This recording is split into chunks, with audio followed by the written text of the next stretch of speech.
Hey, yo, what is up, guys? Your boy Ed from Elite Ceviche, you already know.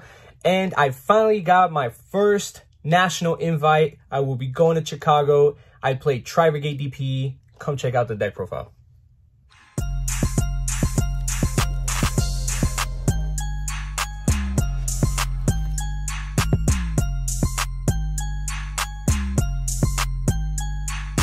Hey, yo, what is up, guys? It's your boy Ed from Elite Ceviche. You already know. Today, I'm going to be bringing you guys the deck profile that I actually used to get top 64 at the Dallas Regionals, Fort Worth Regional. It was actually a lot of fun. I had not been to like Fort Worth ever. So going out there for that event was a lot of fun. I want to thank everybody who participated in my vlog, everybody who played in the giveaway videos and games that I did. It was a pleasure. But this is the deck profile the deck profile that I played with. I've made some small adjustments. I'm gonna show you guys originally what I played and the adjustments that I am doing now going on forward. This is a Tri-Brigade DPE deck profile. The deck is super fun, it's super consistent. And honestly, I didn't really have a lot of issues with it throughout the day. I probably bricked like once or twice throughout like 9 rounds. I went undefeated up to round 4. I beat my 4 opponents, and then round 5 I lost to Sortso. Round 6 I lost to Go Second Sky Striker. So the Sortso player that I lost to was Go Second. The Sky Striker was a Go Second. I remember Sky Striker dude going Lightning Storm my back row and then Raigeki my monsters, and then I was just like, all right, I lose. And then he ended up with like a Widow Anchor. So I did have the Rhoda after the Revolt, of course, and then I just lost.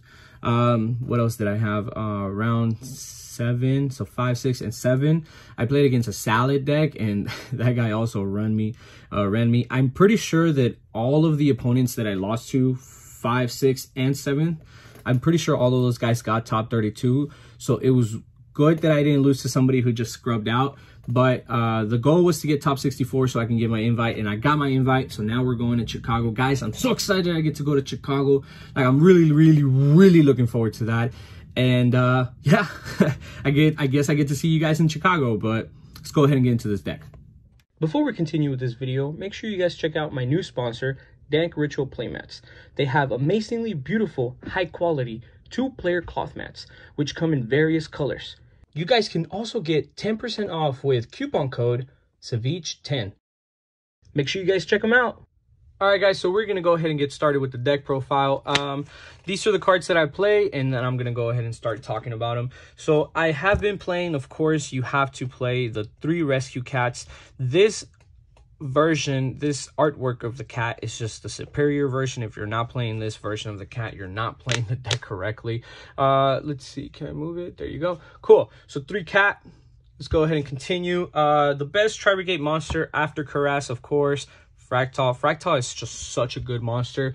I feel like there's just so much that I've been doing with this deck, and I can't lie to you guys. I built this deck literally the night before the Fort Worth Dallas Regional, of course. I literally built it that Friday night before. Shout out to my boy Hector Orellana, because he helped me out with this list. He sent me a rough draft of what he was playing. I think it was the actual list at what he was playing, and I used that like a blueprint, and I continued switching some stuff out, of course, because I don't like playing the exact same list as anybody else. He played 40 cards, I played 42, and then just made small adjustments. 3 Nerval. I think all of these should be pretty self-explanatory to why you play the same ratios. So 3, 3, 3s, same thing with Kit, right? Now, the one that changes up a lot, and the one that I see people playing like 1 of, or even like sometimes just like the 2 of, like I am right now, it's the Karas. I decide that I think that Karas is just so good to not be able to play it at 2. It's just such a good follow-up. It's such a good extender. I think that I still like the Fabled interaction with it, where you can just activate discard and then special back, and then you continue with the combo. Of course, I'm going to show you guys the small combo after the video, after the deck profile, but we're going to go ahead and continue. Now, one of the small changes that I've made to this deck that I stand behind so heavily is, of course, playing DD Crow. I'm only deciding to play 1 DD Crow now. The day of that event of the Houston Regionals, I was playing a 2nd DD Crow, but I've decided to opt against it, and I've taken it out. And now, instead of playing that DD Crow, I am now going back to, originally Ed was playing one Kaiju in this deck. I think the Kaiju is so good. It's just such a powerful card that you kind of need it. I feel like with, of course, Twin Twisters and Droplets in the main deck, well, not Twin Twisters, but in the deck, of course, you have to be able to like send sometimes enough materials or enough discards to the graveyard so you have a good hand, but to be able to negate your opponent's monsters, so like with Droplets. But with Kaiju, you don't have to discard anything, you don't have to get rid of anything. It's literally a 1-for-1, which is a good thing. So yeah, I've always had a big love for the Kaijus. I think that they're just so good. Now we're gonna go ahead and continue to the 3 Ashes. I play the 3 Ashes, of course. I think Ash is super mandatory in this format. They're just so good. We're gonna continue with 3 Gammas and 1 Driver. Look, this is what I believe about this deck. It's super consistent. It's really good. Sometimes I open this up, but Fairjet allows me to put it back, or Bear Broom allows me to put it back, and this is amazing. I haven't had any issues. I think out of all the times that I played, out of all the rounds that I played 9 rounds. I think that I only really bricked like once or twice, and they were definitely in my rounds that I lost. The last 2 monsters, Celestial and Dasher, of course, because we are playing the DPE package. Just a little background. Let me get some water real quick. Just a little background. I lost my round 5, 6, and 7. So I went undefeated all the way from round 1 through 4. I had just put this deck together, and I can't lie to you guys, I remembered all the rules. I remember a lot of the stuff that had to do in interactions with this deck, but I had honestly forgotten a lot of the combos. Not too excessively, of course, but I did lose some of that. So during round 1, I played my opponent, and I kind of was playing really badly, but I didn't have any mess ups. I didn't have any misplays. I was just kind of playing a little slower and then making sure that I won. I definitely won within the time, so it's not like I slow played my opponent, but I had forgotten some of the combos, and remembering the combos as I was playing was a little difficult. Shout out to my boy Alex for being my sponsor, of course, and letting me borrow his Product Prosperities. This is his only set of Product Prosperities, and I'm the one to borrow them. Thank you. So I built the deck that night before, like I said, on Friday night at 11 p.m. I finished the deck. I knocked out. Woke up at 2:30 a.m. Guys got here to my house by 3:15. We dipped out of my house. We were on the way to Fort Worth, Dallas.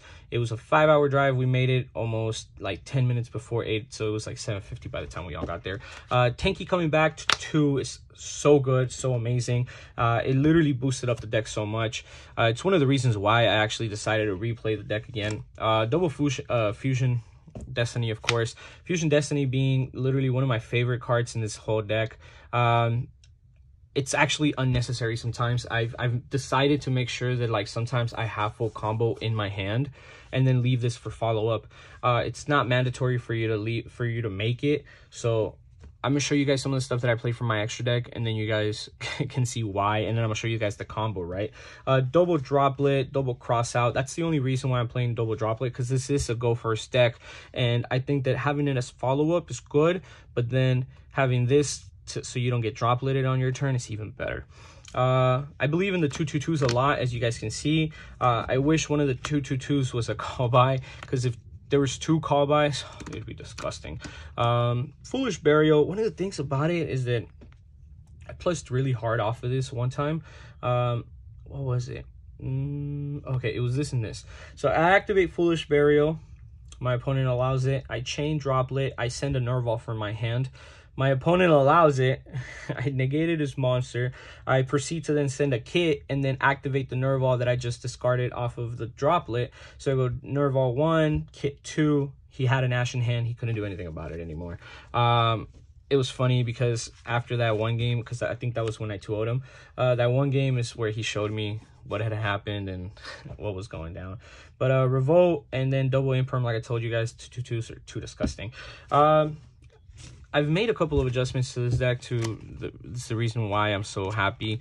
This deck honestly worked really well for me, and it's working even better now. That was my main deck. That was 42 cards. I haven't been able to play Yu-Gi-Oh in a tournament since the Dallas Fort Worth regional or whatever, but I'm excited to say that I know that this deck, I've been test playing with it a little bit, and it's just doing so much better. The one card that I recently took out from the deck was There Can Only Be One. This card only was good with me versus Salad. It was the only time I sided it in, because I remember Salad is just like a deck that loses to There Can Only Be One. So round 1 through 4, I'm gonna tell you guys in a little bit what I played, because I actually wrote it down in my notes on my phone. But then round 5, I played a Sword Soul player, and he was a Sword Soul go second. That was the reason why I lost. I also sided in incorrectly, and I'm gonna show you guys my side deck, and I'm gonna tell you guys why I think I sided in incorrectly. So I play double nib, triple token collector. This is the change that I've made. Twisters, I went from 2 to 3 now, so that There Can Only Be One that I took out, I replaced it with the Twister, and the reason was because I didn't have a third Twister. Triple barrier, anti-spell, and reboot. Okay, so this is my side deck, and I'm gonna show you guys why I misplayed and why I sided in incorrectly versus Sword Soul. I actually sided in 3 and 3 of both of these instead of doing 3 and 3, even though I knew I was gonna go first. And yeah, I think that this is definitely a go second card for most of the time, so this is the reason why I did that. But I misplayed. I should have done this either way. I saw a lot of games where I did side in just these two, so like 3 and 3, and I would open up both of them. Even at going first, it was so disgusting, and I should have just kept with that strategy. I don't know why I misplayed. Round 6, which was after that, I played against Sky Striker, and it was a go second Sky Striker, and I didn't know he was actually go second, so I brain farted so hard. I had a nice board. I just didn't have Herald, and he lightning stormed my back row, so I revolted and I did that, and then I wrote it right.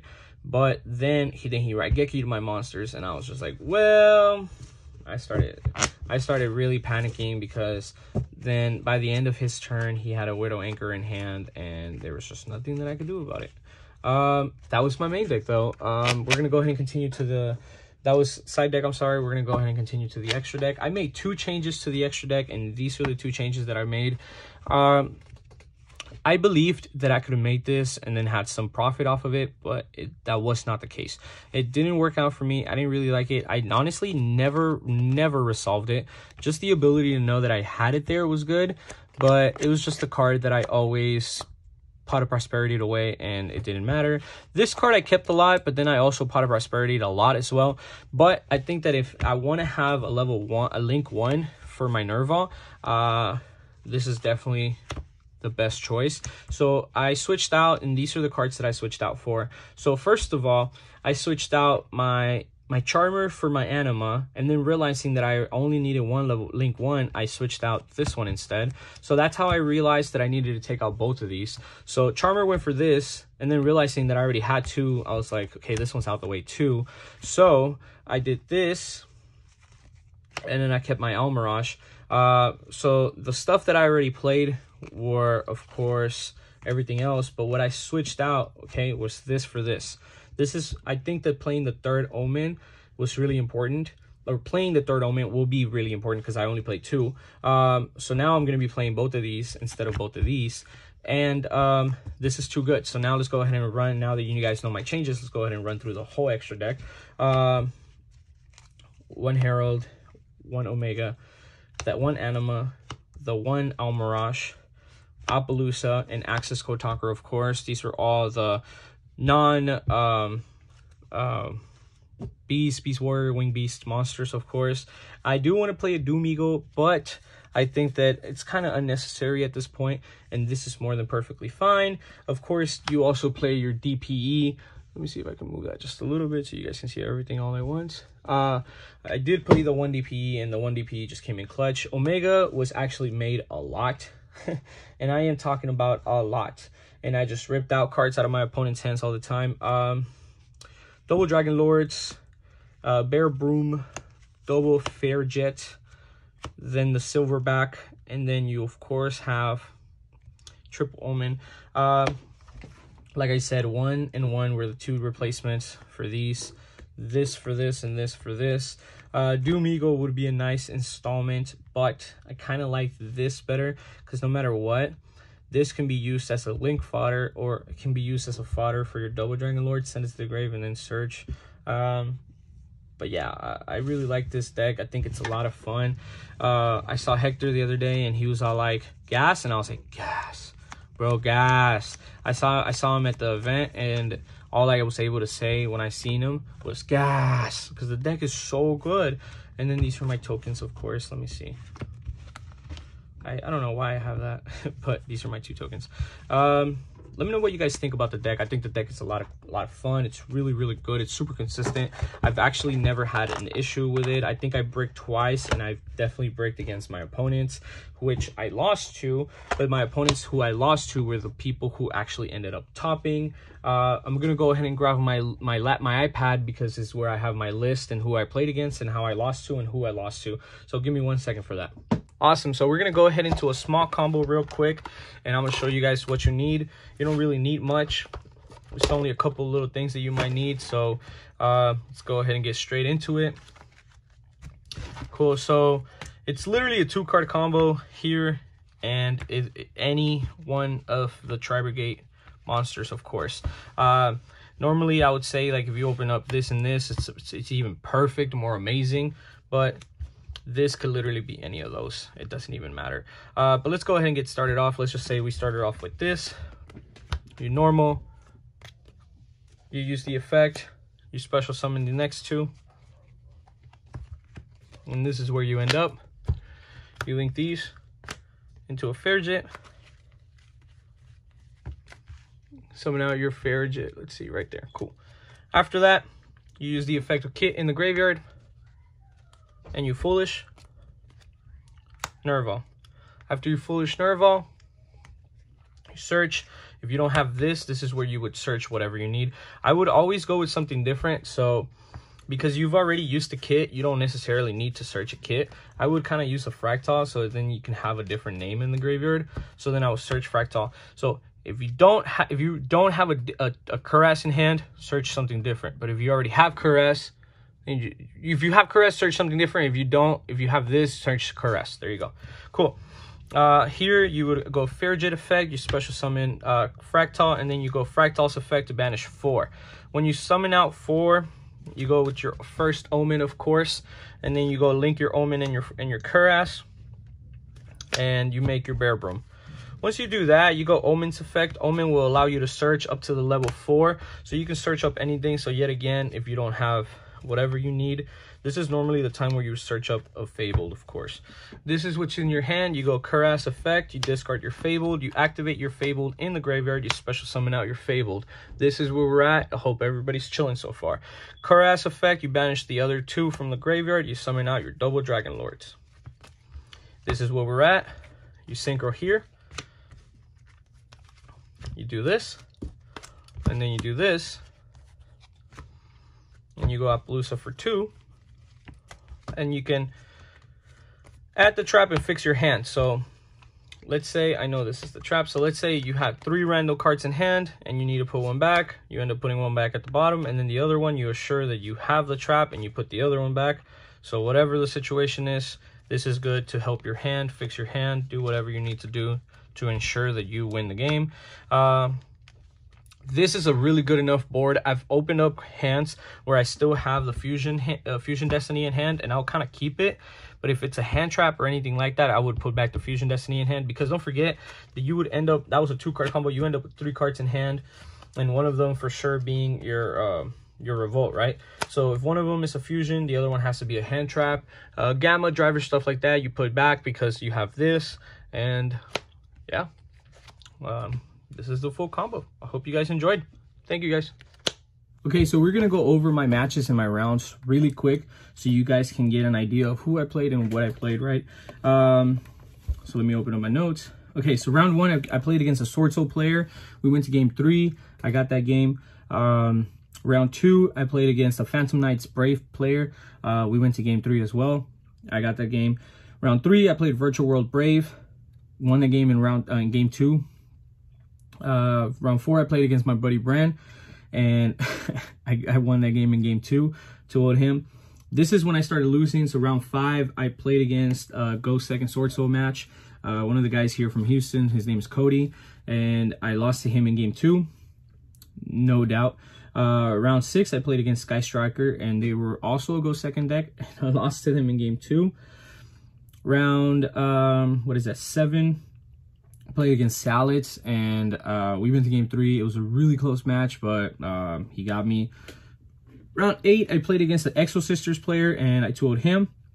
And then last round, I played another Sword Soul player.